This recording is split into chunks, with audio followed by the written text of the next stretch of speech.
Alright guys, what's up? It's Rob here from WD Games, back at you with another discussion topic. Today, I want to talk about the different structures of pricing within video games and how video game companies make money, and what I think is the best strategy for a video game company. Like, what should they be doing when it comes to making money? Like, how should they be structuring everything? The options are going to be a free-to-play with ads. You'll see this on a lot of mobile apps, Apple Arcade, stuff like that. The free-to-play with cosmetic microtransactions. Just saying, like, you might get a skin, you might get an emotion, you might get, a cape, you might get, something like that. Free to play but pay to win, meaning that you can technically play the game for free, but if you want to be in the end game, it's probably going to cost you some money, or even sometimes in some cases significant money. The traditional structure, which is $60-70 up front, followed by possibly some $20 to $30 DLC down the road. And then the final is a subscription model, which I'm actually going to type that in so I don't forget to talk about that, where you have some sort of membership within the game. And I'm not talking about a battle pass. A battle pass more so fits into the cosmetic microtransactions. But I'm more so talking about, like, it literally costs money to play the game, i.e. like RuneScape, where you can play technically free, but it's more so you basically have to pay to play the game. So let's start with the free-to-play with ads. This structure, it's not the best structure because it's not going to work on a large scale. However, on a mobile app scale, where it's like, very simplistic, simple scale, it actually works very well because you get sorry, getting distracted. It works very well for, like, very simple games that you're gonna download. You're probably only gonna play them like a few times. Like, most of those games, like, you're gonna see on a Facebook ad or something, and like one of those games, I'm not saying it's like as bad as like the games that you randomly randomly see on a Facebook ad and start playing. You play it like one time, but that does fit that structure. Like, that is the same type of structure of what I'm talking about here, and it's gonna flood you with ads. It's gonna offer you to pay like $5 to get rid of the ads. Basically, what they're banking on in that case is that you're either gonna basically you're gonna get the ads and you're gonna play the game like one time. You're gonna watch an ad. So the company that the ad is promoted to is probably gonna get charged, like, I don't know what it costs per ad, but let's just say it's $1.50. So now that game has made $1.50 off of you playing, and then you're gonna get annoyed with that ad, and then you're gonna pay $5 to get rid of ads in the future. And you're probably going to play the game like 2 more times and never play the game again. So they just made $6.50 off of, 30 minutes of your time. And they really don't care if you play it anymore after that. Like, obviously, like, it is what it is. It's not going to hurt them. Hello? But they really don't care if you play anymore after that. That's their goal. That's what they're going for. That would be option number 1. I think that's okay for what it is, but it's never going to work.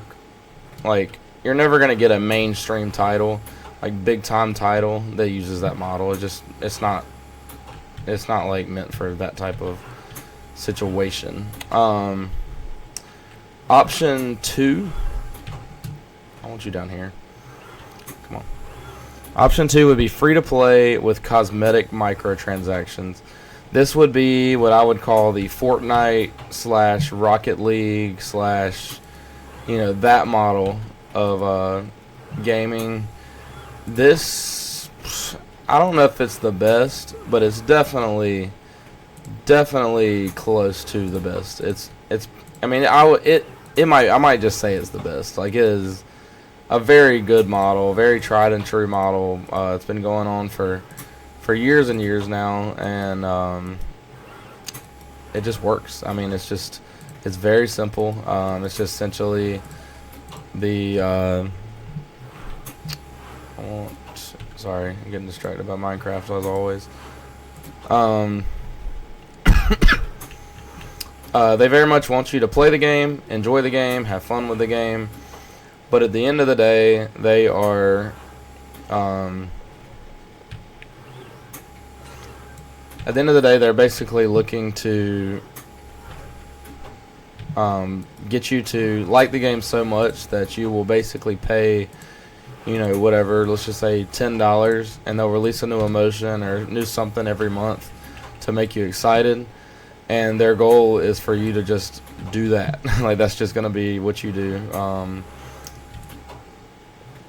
And honestly, I mean, I'm going to go ahead and come out and say that I think it's the best model. I think it's the best way to... I'm not going to say that. I'm going to tell you at the end. Let me talk out my opinion. Let me think out loud for a minute. And then I'll tell you at the very end what I think is the best way for gaming companies to make money. But I will go ahead and tell you, spoiler alert, this is very, very close to the top, if not the top. We will find out towards the end if that's my final verdict. But it's definitely up there. The next model that I'm going to talk about is the free-to-play but pay-to-win. This model is very dirty. Now, it works for gaming companies. It is very effective. People will indeed pay to win on a regular basis. However, it's dirty. It just is. It's just, like, we're gonna allow you to play this game. You're gonna fall in love with this game.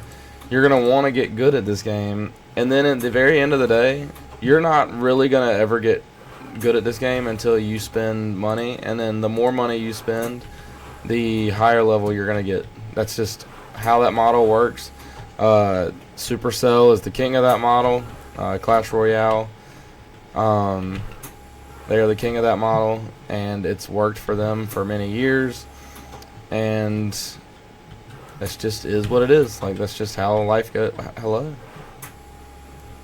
Come on now.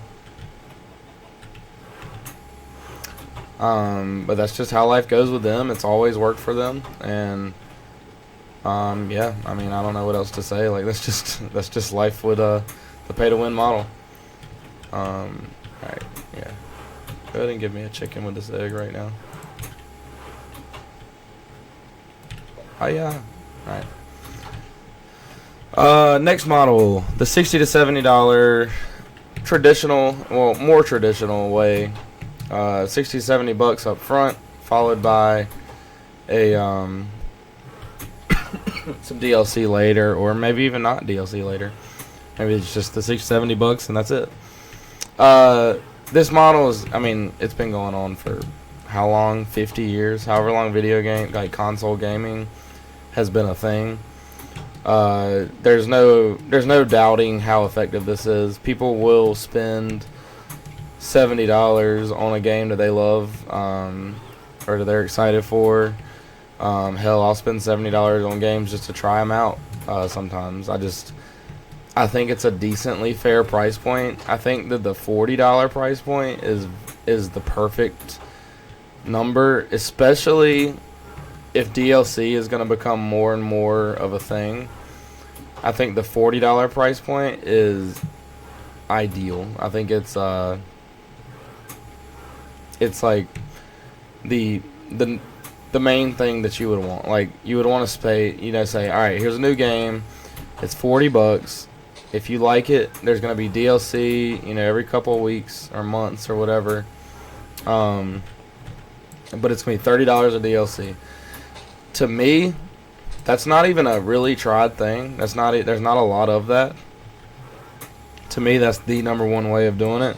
The only thing that would hold the $70 thing back from being number one is the fact that it's $70 up front plus $30 plus maybe another $30. You might be spending $150 on a game before you get the full experience, and that might be slightly too much, even if it is over the course of like a year or whatever. I think that's a little much to expect out of people. So, but yes, it's very proven. It's very tried and true. It's worked for a very long time. DLC has been a thing for a while, but the $60 upfront price point has been a thing since the dawn of household video gaming, and it's not going anywhere. It's going to be around for probably as long as video games exist. So I'm sorry, guys, that annoys you that you're gonna have to pay $70 for games forever, but the bottom line is it works, people do it, and it's effective. So they're not gonna stop it. Why would they? And the final is the subscription model. I don't have too much to say about this, but I did want to mention it because it's definitely not nothing. Like, there is plenty of isn't this a thing? Oh my goodness. Sorry.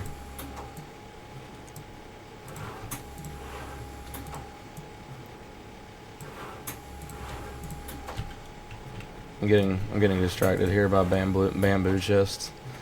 Or bamboo blocks being a thing. Sorry. But RuneScape does it. WoW does more of the other model, but they release like a new game all the time. But it's very much of a MMO type of model, and it's fine. I mean, it's decent for what it is. You have to have a game that people will play for years and years and not stop playing. So yeah, I'm gonna say that it's good when it's good. It's not great all the time. So yeah.